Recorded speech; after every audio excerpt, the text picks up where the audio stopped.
point, really, because the point I was making is about Israel cutting off the power into Gaza.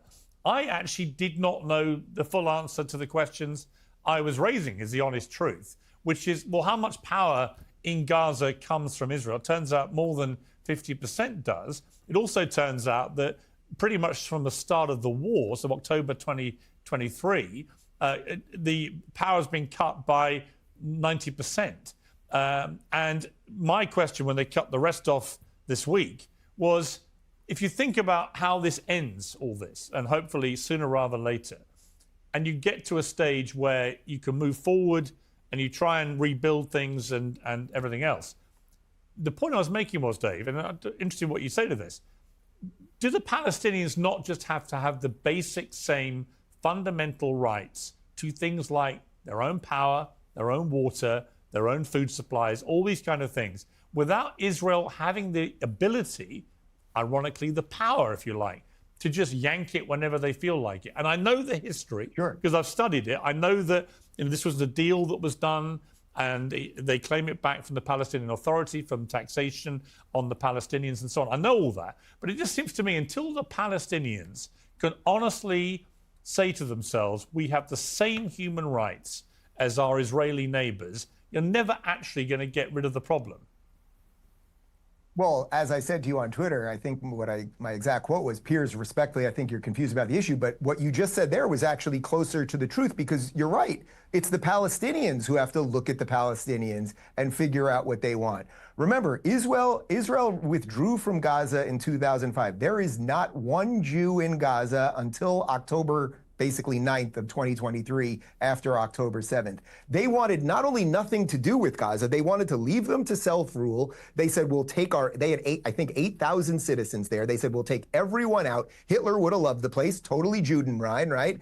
And they said, do what you want. There was no blockade. By the way, no one ever talks, and I did tweet this to you, no one ever talks about how Egypt has a border with Gaza. Gaza was part of Egypt before 1967. Egypt's wall, maybe your guys can pull it up when you post this, the wall that Egypt built with Gaza is massive and has trenches and barbed wire and cement and everything else. Israel, I've been there to the kibbutzes that were largely destroyed. They had a simple chain link fence like you might have around a dog park.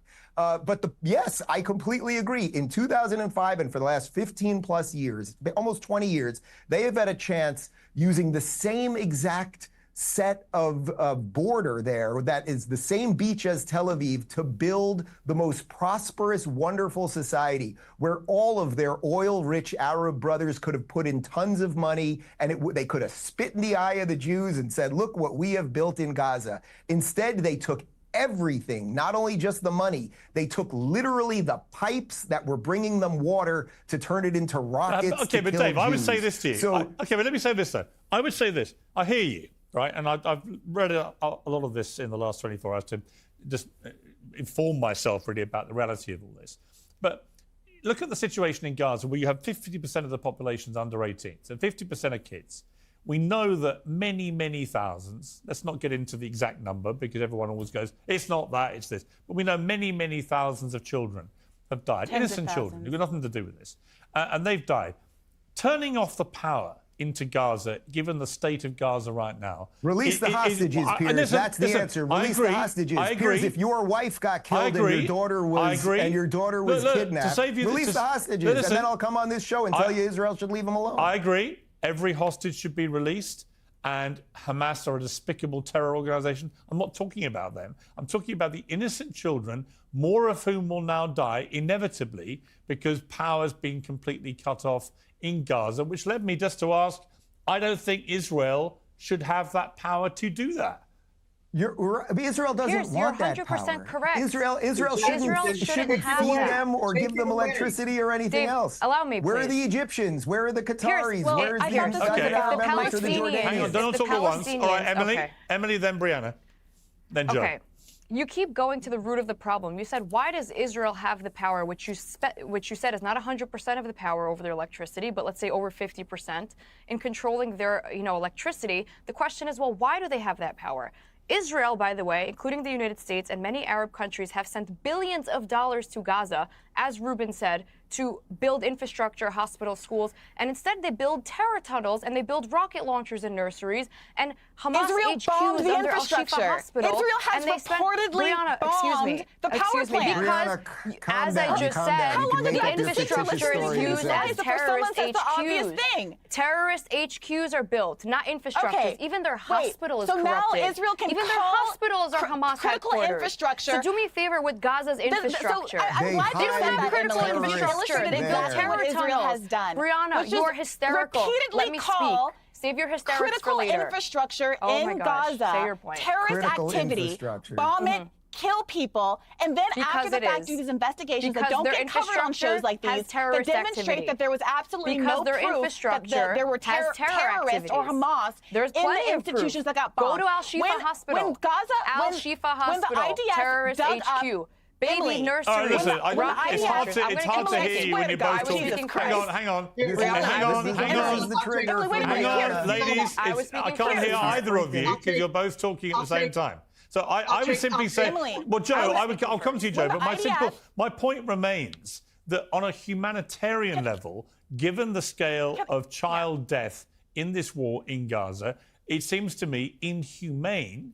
And yes, I accept Hamas are inhumane. I accept the keeping of any hostages is inhumane. But it can also, but all these things. Hang on, don't all start again. But it can also be inhumane to turn off all the power and to stop the fuel going in now, which will only lead to more children dying. That's my point, Joe. Pierce, how do they prevent the power being turned off? Pierce, what I'm can so the sorry. Palestinians Hang on. You raised I don't this remember segment. you two What being can called Hamas Joe. do? Pierce, Brianna, hang on. please. I'm so sorry, Pierce, but you Emily, raised this talking about my tweet. Am I able to talk about what my tweet actually said? Yes, I'll give you the last word, Brianna. Let me just take 20 seconds. Sure. On October 7th, the governing entity of Gaza went to war against Israel. Give me another example in the history of war where the attacked country needs to pay for electricity for the country that declared war on them. Okay. There's no obligation that Israel should have to pay and supply the electricity to the country that went to war against them. Yeah, have Zelensky address give the that Russians exact foreign point? aid while you're at it. Wait, Pierce, please, can I please address that exact point? Joe Yes, Walsh's you point, can, because I think quickly. this is We've got to an wrap up important point quickly, of misdirection. So for one, the mythology that Israel pays for the power is wrong. I think it's about $11 million that Gazans pay to Israel Which they for get that back. power that is taken out of tax collections from the people of Correct. Gaza. Two, Israel has repeatedly bombed the power infrastructure long before October 7th over the last decades to prevent Gaza from being able to be independent in its power, exactly so it can use collective punishment, which isn't just immoral, as you put it, Piers, but is in fact a war crime. And three, the idea that there was a withdrawal from Gaza in 2005 and therefore it was independent and could thrive and grow and do what it wanted to do, but it chose not to become the next Dubai or whatever it is that Trump said, is a misnomer. Were Jews in the Warsaw Ghetto free just because Nazis withdraw and stood around on the edges? It is an occupied territory. It has been called an outdoor prison. And that is the reality of the situation. It is not free. There are not permeable borders. It is the most policed and surveilled population on the planet. And that is why there was the attack on October 7th. Okay, everyone, look, the bottom line is, in the Oslo Accords, Israel said they would supply, and they weren't paying for this privilege, they got the money back, they would supply water, power, and fuel, right? And they said they would do Just that. like you have to and do so as they, prisoners. so Keep them alive. they made a conscious decision to stop that because, and the argument obviously is because we're at war, Hamas want to kill us. I get that, but there's still a humanitarian aspect to this, as there is in any war, and it seems to me to be an inhumane Piers, move I would say, to do Piers, this. would you And it's call also for a breach Egypt to of the open up hostage their borders? exchange Well, let Dave respond to that. I would say a good question, rather than relitigating all of that, would be that Sinai, which Israel used to control, by the way, and gave up for peace with Egypt, Sinai is about 10 times larger than Israel, not just Gaza, about Israel itself. I've been to Sinai. Almost nobody lives there. Egypt has a border. How about the Zionists Egypt should go open there up the then. border and let What's all the the problem? Gazans in? Why not? okay, if everyone's just moving from their ancestral homes, let's let the Zionists move there then. The problem is, if we really cared about the hostages, you wouldn't have Netanyahu flagrantly disregarding these ceasefire agreements and imperiling the lives of hostages, which is causing so many hostage families to protest Netanyahu. Okay. Because his goals and his administration's goals have been clear, which is to get rid of Gaza, to take over Gaza, to ethnically cleanse Gaza, to drive them out of the territory, just like Dave Rubin is describing doing right now.